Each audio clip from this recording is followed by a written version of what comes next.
We're really kind of pioneering the space for creating a blueprint for the future of humanity. Every week there's something new.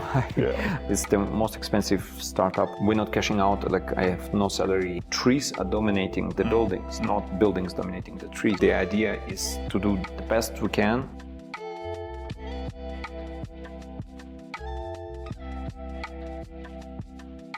What's new in Parkwood? It's new. Every week there's something new. You need to be more specific. No, again, we're tweaking different features, and I think we're working on opening of 3 more food and beverage or 4 more food and beverage locations. Then, finally, like the Colosseum building goes online, so nice. That will be like. It will be very interesting because we built something like the reference or like the state of the art kind of like early child education facility. So it will be crazy. It's the most expensive startup we ever basically bankrolled. I'm afraid to look at the bills, but again. I believe it will be like a landmark project for Indonesia, in regards of early child development. So this is basically at the front of the property. At the end of the property, we just built 2,000 more square meters of kind of like sport facilities. So from parkour, like indoor climbing and whatnot. Ninja warrior, several dance schools, I don't know, everything. So a little bit of everything. Actually, a lot of everything. So again, so this is kind of like new facilities. I can see almost like this yet another level of like just mass influx of people coming from around, being like, come spend not the day crazy here, full, the week here. It's just so like you see, it's crazy full. And I believe also like all these kind of like kids and parents on family-related facilities, they will push this to another craze. I'm preparing. If every time I start to preparing more food and beverage facilities, that's because I know there will be 500 more people coming every day, and they need a place to sit, sip their coffee or whatever. So that's right now it's my main priority for February. Like again, to add maybe another 400, 500, basically places to sit. It's going. I mean, like we're preparing a showroom, a new music studio, a new spa facility for women that's just like really massive and like No, it's, as I say, like we're very sometimes tiny side features that we build just occasionally, bigger than entire project of other developers. So no, it's true. It's true. So so it's funny that just our underground parking is bigger than the biggest project of the competition. So it's really funny. So it's not for bragging. I'm just saying it's I don't know where at what time moment in time things went so well that as I say, we stopped thinking about again budgeting and so on, and so it's kind of like people love it, they use it, and we get the money to build for them even more goodies. It's we're not cashing out. I have no salary, and none of my partner ever took $1 home. So we're just trying to build the best place to live. Just that's their intention. And it's just just leaning in more as it gets the exponential starts to rise even more. It's dig in. So it's really cool to see. One of the most exciting things that about to be open, this week maybe or next week, there will be community space. So we basically built a bunch of meeting rooms, but they are not designed to have any formal business meetings there. It's just let's say a community needs spaces to play, I don't know, board games, chess, whatever, I don't know, do cooking classes, women's circles, whatever. So we just built kind of like very big, like it's an entire wing of one of our front buildings. Yeah. So like, and it will be community space. Yeah. So I'm super kind of like excited because till now we always kind of like give them rather business oriented meeting rooms, and it was not optimized somehow. So then, or they took restaurant or cafe spaces and kind of like repurposed this every time, like on the go. So, but I looked basically into utilization kind of like levels of some of our kind of like office spaces and so on, and decided to just basically like totally turn it around and make like very huge community center. And the community center just need to offer beautiful design spaces with purposely built furniture, and for every type of activity there will be an extra space so that you don't need to move the furniture, and you don't need a lot of, let's say, furniture moving every hour. So it needs to be designed for the best task and best use. Exactly, need to be a room that's already designed exactly to accommodate this kind of like group of interest or kind of. So this is quite cool and new, not hard to build, but it takes time to understand the needs. So that's one of my favorite features. So love it. So as I say, early child education. Then the next big thing, as I say, are these sport facilities for families and so kids. So what else? Like, we were kind of optimizing the rental office spaces a lot. So also kind of like replanning them and so on. Lots of, Corona, as I say, changed everything. Before Corona, co-working, like big space, kind of like shared co-working was very popular. This totally died during Corona, and right now people are looking for smaller offices, like for their teams, and just kind of like flexible offices and so on. So kind of like we did change planning, but we're just optimizing this further and so on, and creating like kind of better and more optimized kind of like private offices as well. So this is just also like kind of the task for the February. How is the construction progressing at Park Blue? Will there be like, new villas? When will they be ready? What's the internal infrastructure like? Tell me the story there. Park Blue is kind of like I think the biggest project we ever took. So insane. So be at least 3 times bigger than this. No, this 3 times doesn't mean it needs to become a big city. Like we divided this in 3 kind of like a logical, walkable 5 minutes neighborhoods. Nice. So it's not again, nobody will enjoy. Wake up in the morning, walking 2.5 kilometers to the bakery and walking 2.5 kilometers back, because it's again a car-free city.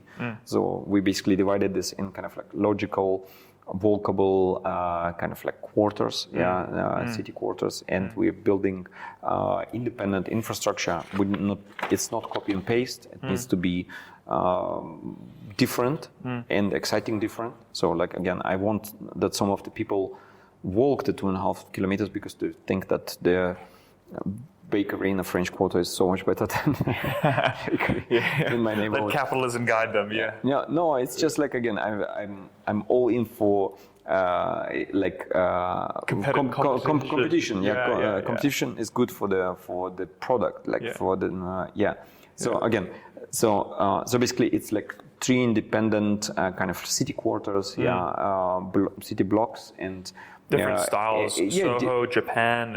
So they are exactly. They are even they are a little bit like economically a bit divided. Like there are some city blocks that feature more villas, big villas. So I think that will be very posh but boring parts of town. So they're like and kind they of can go downtown. Yes, exactly. And downtown, that's where they are the best nightlife and the biggest parties will be held. So clearly, as I say, 3 different kind of like cities with 3 kind of like good concept that or concept that kind of like symbiotic to each other. So we're dividing like kind of no, let's say every type of customer has a bit different set of expectations like to what they want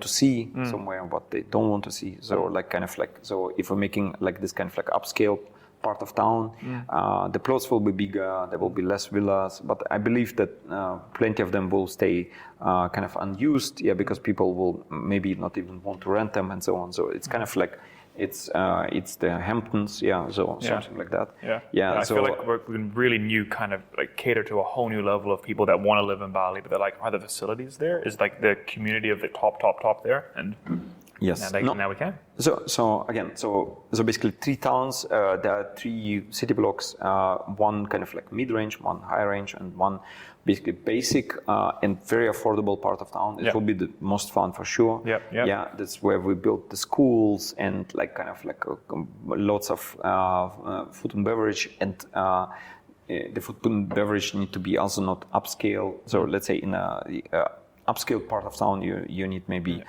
few and expensive restaurants, where in downtown you can have pubs and whatever, in burger bars and whatever. Like so like kind of this.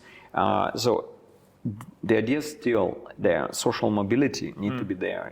So like let's say you may travel to Bali as a single guy. So then you will you will find a flat that suits your needs, so that you have more money to spend, let's say, on your lifestyle or something than on rent.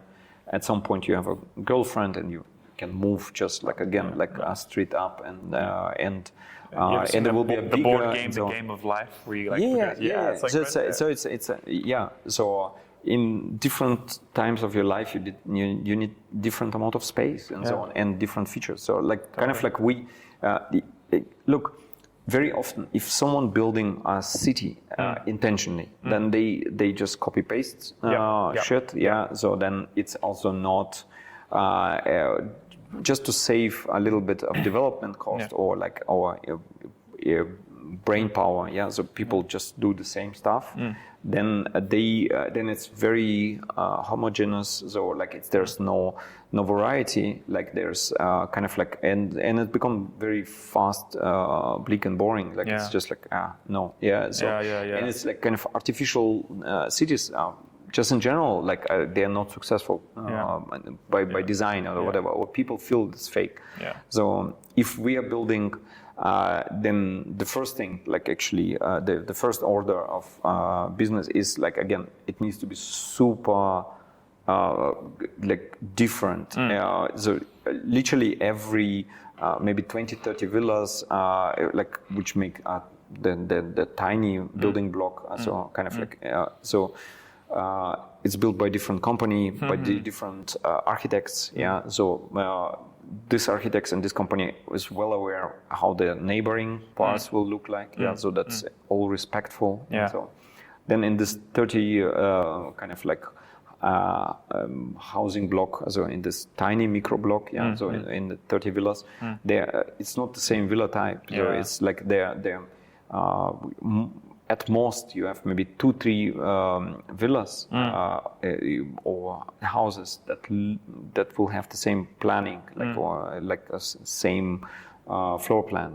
So that means, but among 30, so they're as well mixed. So every buyer will get a property that they feel is unique, and because they're not, it's not just cookie cutter, like copy paste floor plans. So this is kind of like our own ambitions. Maybe like maybe people will not mind, but I mind. I would mind. So it's kind of, so basically, as I say, from this tiny city blocks, like they standing around a city center, and then but there's another city center, and again tiny blocks. So the idea is kind of like to create a place that looks like organically grown. Yeah. So then that ages well. Yeah. Yes. So like this also very important. Yeah. That uses only local materials. Like usually we try to build a house maybe from material that coming 10-15 kilometers around the construction site. So like let's say I know who we buying the bricks from, it's a lovely family who makes for us like, I don't know, 100,000 bricks a month, so it is just literally even mostly hand labor. Yeah. So like they're filling this machine, presses the clay and so on, and then burning it and so on. So kind of like I want there's a feel to the city. Just and if you use real materials, they, as I say, age well. They don't need maintenance. Yeah. They are actually very environmental friendly and so on. Particular field like let's say their landscape design or garden design is one of my passions. So like we already set maybe 1,000 trees out. And we're planting. Every day I get photos of my gardeners how another 25-30 trees are and so on, like, and just setting. Yeah. So the idea is really making it greener as you go along. Clearly, it was a white cliff, kind of like clay stone cliffside. So like a hillside. So with barely no tree, a little bit of bush and a little bit of grass. So we will. You can make things greener as you go along. You can like clearly lift it up. Clearly. No, that's look. Nobody wants to live like kind of like middle in the stone desert. So like the idea is clearly every time we plant a tree, it will lower the temperature, the surrounding temperature a little bit by. The trees do evaporate some water, and this evaporation cools down the area around the tree. So like you need to set enough trees, and the whole ecosystem will flip into before being a rocky whatever cliffside to really like kind of like paradise like garden. So that's this beautiful story of like nurturing nature as you go along with the entire thing. 100%. People don't understand that, like, just like if they come to Park Ubud and every single tree what they see here, we planted. We all those planted. Roofs, they got solar panels on as well. Yes. No, it's intentional. It's not. It will be way cheaper not to plant anything. So like, it's just like, but if good architecture comes together, or like if the trees are dominating the buildings, not buildings dominating the trees. Or in the absence of the trees, like the buildings are super dominant, and human feel small. So it's maybe on subconscious level, but again, trees need to always dominate the buildings. So that's no, it's beautiful. It's like there's this movement, this world kind of need towards the future of living, and like not being able to say left or right, this way, that way, but creating a new modality that just orchestrates like triple, quadruple wins across the board. Being able to say you can nurture nature as you go along. You can have like that community feeling that you always wanted. You don't have to like start doing everything, and with global ambitions to kind of create cities around the world, kind of facilitating the 5 to 10 million people every single year that just kind of ditch their job and say, I need a new future. Like we're really kind of pioneering the space for creating a blueprint for the future of humanity over here. I believe that there need to be like, that's what we're trying to kickstart right now. I mean, since 2 years, there need to be like kind of like a private city initiative. So like not in a gated. Private city in the private sector. Private city. It's built by private sector. Yes, exactly. Because government create a lot lot of regulation. We love government stuff. Amazingly. We love. Yes, with vividly. So like so much. So governments, they don't build city. People do, but people do. It's then they're kind of like cities as we know them have usually very long history going back. It's rather it's not a planned development, but rather chaotic. Let's imagine like one building is too old, someone buys the plot, tears building down, built up another building, and so on. There is no city planning, like so as much as the city planner wants to make us believe that they are planning the cities, it's not true. So the only thing they can plan is just like, I don't know, the intersection of the roads or some where the roads or some subways go and whatever. So because the land is mostly in the hand of private owners. So they're like hidden market mechanism in the working, so like, and it's and if it's like speculants are like buying the plots, keeping them empty, buying the buildings, tearing something down, it's like, again, it's total chaos, and the government just trying to skip the cream via taxes or whatever, or property taxes or sales taxes and so on. There's no there's no planning or purpose. It's not. So it's like form follows function. There's nothing of that. So this is like here. Maybe form follows demand, but demand is unpredictable. So kind of like, and it's all chaotic in space and time. Kind of like, so it's I will say current cities are. So there's some maybe economical rules do apply, but everything else is fairly random. So, but let's say, we're not planning like giant cities from scratch. So like building something at 10 hectare or this is like 30 acres for non-metric countries. So 30 acres or whatever, or 60 acres property. Again, so still, like, it requires a lot of kind of like science to plan them right. Put the right facilities in the